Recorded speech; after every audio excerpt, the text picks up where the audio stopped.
नमस्कार, जय हिंद साथियों। एक बार फिर से आपका स्वागत है कलाम क्लासेस में। तो आज का हमारा जो टॉपिक चल रहा है सभ्यता, उसी का हम आगे वाला पार्ट लेकर चल रहे हैं। तो आज हमारा टॉपिक रहने वाला है कालीबंगा सभ्यता। कालीबंगा में देखिए, कालीबंगा कौन सी भाषा का शब्द है? सिंधी भाषा का। सिंधी भाषा में कालीबंगा का अर्थ होता है काली चूड़ियां। बंगा पंजाबी में जैसे बंगा बोलते हैं चूड़ियों को, वैसे सिंधी में भी चूड़ियों को बंगा बोलते हैं। काली है तो काली चूड़िया। बंगा है तो बाएं किनारे है। बंगा कौन से किनारे? बाएं किनारे। कौन सी नदी के? घग्गर नदी, जिसे हम बोलते हैं मृत, नट, नाली, सोतर। तथा ध्वजदती सरस्वती राजस्थान का शोक और पाकिस्तान में इसका भाव क्षेत्र कहलाता है। हकरा जो राजस्थान में आंतरिक प्रवाह की सबसे लंबी नदी है, राजस्थान की एकमात्र अंतरराष्ट्रीय नदी है। और कौन से जिले में? हनुमानगढ़ जिले में। हनुमानगढ़ सुरतगढ़ जो मारा गया, उसके ऊपर पीलीबंगा जो मंडी है उससे 5 किलोमीटर दूर पड़ता है कालीबंगा। तो ये घग्गर नदी के बाएं किनारे। कालीबंगा में काली पड़ गई थी नालियां। कालीबंगा में काली पड़ गई थी नालियां। क्यों पड़ गई थी? क्योंकि वहां पर नालियां किसकी थी? लकड़ी की नालियां थी। और लकड़ी को अगर हम ज्यादा समय में पानी में रखेंगे तो वो क्या हो जाएगी? काली पड़ जाएगी। अब लकड़ी की नालियां तो क्या हुई? काली पड़ गई। तो घरों से जल निकालने के लिए घरों में क्या रखा? जल पात्र लेकर। और ये जल पात्र कहां से आया? ईरान से। अब ईरान वाले कहते हैं हम अकेला जल पात्र नहीं देंगे, हम साथ में क्या देंगे? चूल्हे। तो ईरान से ही क्या आए? चूल्हे, जो वर्तमान तंदूर के समान थे। वर्तमान तंदूर के समान वाले चूल्हे यहाँ पर आते हैं। और चूल्हे में, तंदूर में रोटी बनाते हैं तो बेलन की आवश्यकता होती है, लेकिन तंदूर में बेलन की आवश्यकता नहीं होती। तो बेलन की बना दी बेलनाकार मुहर। और बेलनाकार मुहर जो है वो कहां से आई? मेसोपोटामिया। तो देखिए, ईरान से तो जल पात्र और चूल्हे लेकर आए, तो मेसोपोटामिया से आई बेलनाकार मोहर। इस बात से पता चलता है कि सिंधुवासी जो थे वो किसा विदेशी व्यापार भी करते थे, यानी कि राष्ट्रीय नहीं अंतरराष्ट्रीय व्यापार भी यहां पर प्रचलित था। वापिस जाते हैं, क्या मिली थी? लकड़ी की नालियां। लकड़ी की नालियां भी तो मिली थी, लकड़ी की बैलगाड़ी भी मिली थी, लकड़ी की खिलौना गाड़ी भी मिली है। दूसरी चीज हम पढ़ रहे थे, कालीबंगा में काली पड़ गई थी नालियां। काली पड़ गई थी, काली से याद रखना है काली मिट्टी। और काली मिट्टी वैसे भी बहुत पक्की होती है, उसे पकाने की आवश्यकता नहीं, सीधी कच्ची ईंटों के ही मकान बना दिए इन्होंने। कच्ची ईंटों के मकान बना दिए और एक लकड़ी की नालियां थी। तो इसी कारण इसे कहा गया था दीनहीन बस्ती। सिंधु घाटी सभ्यता की दीनहीन बस्ती कहलाने वाले जो नगर है वो कौन सा है? कालीबंगा। कालीबंगा में काली मिट्टी में कौन सी फसल होती है? काली मिट्टी में कौन सी फसल? कपास। कपास यानी कि कपड़ा, कपड़े में लिपटा हुआ उस्तरा में कहां से मिला है? कालीबंगा से। कपड़े पर छापे, यानी कि हमें कपास के साक्ष्य, कपड़े के साक्ष्य सबसे पहले कहां से मिले? हमें कालीबंगा सभ्यता से। काली मिट्टी पक्की होती है, काली मिट्टी पक्की होती है, इस पर अलंकरण करना आसान होता है। तो अलंकृत ईंटों का फर्श जो हमें वो भी कहां से मिला है? कालीबंगा से। यानी कि ईंट के ऊपर, मान लो इस प्रकार की ईंट है तो उसके ऊपर अलग अलग से डिजाइनिंग, अलंकृत ईंटों का फर्श हमें कहां से मिला है? कालीबंगा से। अलंकृत ईंटों का फर्श तो मिला है, लेकिन ध्यान रखना यहां से हमें मातृ देवी की मूर्ति नहीं मिली है। मातृ देवी की मूर्ति नहीं मिली है, जबकि सिंधु घाटी सभ्यता के प्रत्येक स्थान से मातृ देवी की मूर्ति हमें प्राप्त होगी। यहां से हमें मातृ देवी की मूर्तियां नहीं मिलती है।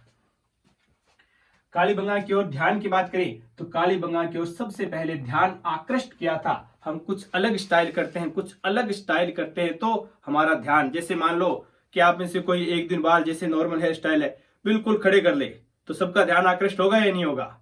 या बिल्कुल गांधी जी बन जाए तो सबका ध्यान आकृष्ट। कुछ अलग स्टाइल किया, जैसे आजकल चल रहे हैं फटे पुराने कपड़े, फटे से कपड़े पहने यहां से तो सबका ध्यान आकृष्ट होगा या नहीं होगा? वही कुछ अलग स्टाइल करोगे तो ध्यान आकृष्ट होगा। कालीबंगा की ओर ध्यान आकृष्ट किया था R.L. स्टाइन ने। कालीबंगा को ए ने खोजा था, बी ने खोदा था। ए ने खोजा था, बी ने खोदा। ए पहले आता है या बी? ए पहले कौन सा आता है? ए। खुदाई पहले होगी या खोज?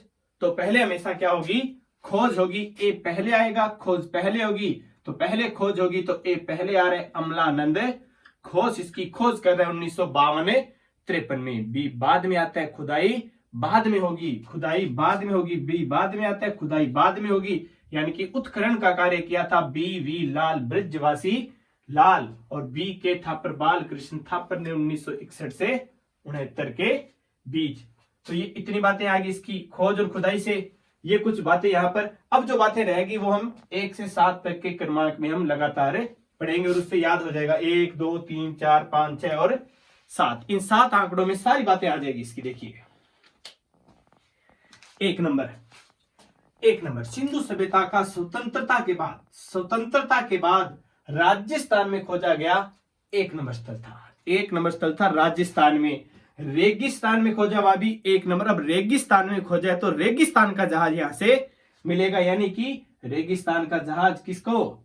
ऊंट को। तो ऊंट की अस्थियां, तो ऊंट की अस्थियां हमें कहां से मिली है? कालीबंगा से। प्रत्येक घर में एक एक की बात चल रही है, प्रत्येक घर के अंदर एक एक कुआं भी हमें यहां से मिला है। प्रत्येक घर में एक एक कुआं था। और सबसे प्राचीन भूकंप के साक्ष्य हमें कहां से मिले हैं?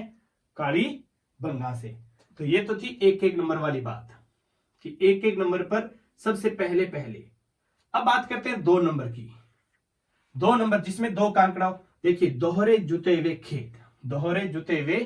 खेत, यानी कि यहां पर 2 फसलें एक साथ बोई जाने के साक्ष्य कई बार एग्जाम में पूछा जा चुका है। युगल समाधियां, यहां से 1 युगल समाधि मिली हमें, 1 युगल, कई बार 3 भी लिखा था लेकिन 3 युगल समाधियां मिलेगी हमें लोथल से। यहां से मिली हमें 1 युगल समाधि और बहुत पुरानी हो गई, इसलिए उसे बोल दिया चिरायु कबर। तो चिरायु कबर, ये क्वेश्चन आया हुआ है, चिरायु कबर के साक्ष्य हमें कहां से मिले हैं? तो वो कालीबंगा से। कालीबंगा में 2 नंबर पर 2 टीले थे, एक दुर्ग टीला और एक नगर टीला। एक दुर्ग टीला था और एक नगर टीला था, लेकिन खास बात है यहां पर दोनों टीले ही रक्षा प्राचीर से घिरे होने के कारण दोनों टीलों को क्या कहा गया है? दुर्ग टीले। दोनों टीलों को क्या कहा गया है? दुर्ग टीले। तो कालीबंगा एकमात्र सिंधु सभ्यता का ऐसा स्थल था जिसके दोनों टीले अलग अलग रक्षा प्राचीर से घिरे हुए थे। 3 नंबर की बात करें तो तीसरी राजधानी, कालीबंगा को सिंधु घाटी सभ्यता की तीसरी राजधानी। पहली राजधानी कहलाता है हड़प्पा, दूसरी कहलाता है मोहनजोदड़ो और तीसरी राजधानी कहा था कालीबंगा को। और ये कहा किसने था? दशरथ शर्मा। पंडित दशरथ शर्मा ने कालीबंगा को तीसरी राजधानी कहा था। 4 नंबर की अगर हम बात करें तो चारों दिशाओं से आती हुई, यानी कि समकोण पर काटती हुई सड़कें, बिल्कुल एकदम समकोण पर काटती हुई सड़कें यहां से हमें प्राप्त हुई है। 5 नंबर की बात करें तो 5 स्तरों में था। कितने स्तरों में था? 5 स्तर कि एक बार डूबा फिर वापस बसा, फिर उजड़ा फिर बसा, फिर उजड़ा फिर बसा। इस प्रकार कितनी बार बसा? ये 5 बार, जिसमें से 3 बार प्राक हड़प्पा कालीन था और 2 बार हड़प्पा कालीन। 6 नंबर की बात करें तो यहां से हमें मिला एक कपाल खंड यानी कि खोपड़ी। एक शिशु की खोपड़ी मिली और जिसके अंदर 6 छेद थे। कितने छेद? 6 छेद से पता चलता है इन्होंने क्या किया? ऑपरेशन किया, यानी कि इनको किस क्रिया का? शल्य विज्ञान, शल्य क्रिया, ऑपरेशन करने की विधि का बारे में ये जानते थे, शल्य क्रिया से ये परिचित थे। 7 नंबर से याद रखना, यहां से हमें 7 अग्नि वेदिकाएं यानी कि हवन कुंड मिले हैं। 7 अग्नि वेदिकाएं या हवन कुंड जो सामूहिक थे, नगर के, प्रत्येक घर के नहीं, जो नगर के सामूहिक थे। इससे पता चलता है इसमें क्या थी? बलि दी जाती थी। बलि प्रथा का प्रमाण मिलता है। बलि किसकी थी? या तो नर बलि या फिर पशु बलि। इसके साक्ष्य में नहीं मिले कि नर बलि दी जाती थी या पशु बलि, लेकिन इतना पता चलता है कि हवन कुंड मिले। इससे स्पष्ट बात है कि यहाँ पर बलि प्रथा प्रचलित रही होगी। और अग्नि मिली है, अग्नि से ये लोग चावल को भून कर खाते थे, भुना हुआ चावल भी मिला है। और एक बात और याद रख लेना, पैर से चलाने वाली, पैरों से चलाने वाली चक्की, पैरों से चलाने वाली चक्की के साक्ष्य जो वो भी हमें कहां से मिले हैं? कालीबंगा से। तो ये था हमारा कालीबंगा सभ्यता स्थल। और कालीबंगा में ही बना दिया गया है कालीबंगा संग्रहालय। और ये संग्रहालय कब बनाया था? 1983 के अंदर। इसके अलावा मृद भांड और बहुत सारी छोटी छोटी बहुत सारी चीजें मिलेगी, लेकिन प्रमुख जो एग्जाम में आती है कि मेसोपोटामिया की बेलनाकार मोहर, तंदूर के समान चूल्हे, जल पात्र, लकड़ी की नालियां, दीनहीन बस्तियां, ये समाने जो बातें आती है वो सारी हमने यहां पर की है, जो पीछे एग्जाम में आ चुकी है। तो ये वीडियो आपके लिए मोस्ट इंपोर्टेंट होने वाला है। इसको ज्यादा से ज्यादा लाइक कीजिए और आगे ज्यादा हो सके उतना शेयर कीजिए। धन्यवाद। जय हिंद साथियों।